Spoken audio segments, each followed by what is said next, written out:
बिल्कुल इस वक्त मौजूदा सूरत हाल झेलम के हवाले से नहायत ही पेचीदा है और district emergency officer doctor Faisal Mahmood ने अपने एक बयान में बताया कि रेस्क्यू 1122 झेलम में हाई अलर्ट कर दी गई है।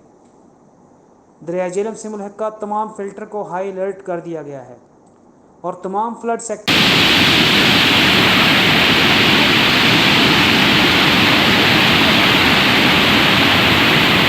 को एक्टिवेट कर दिया गया है।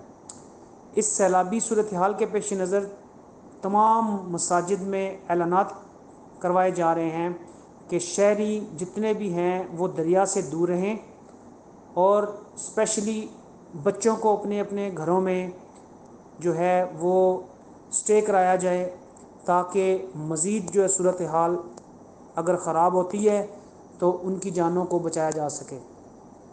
जी।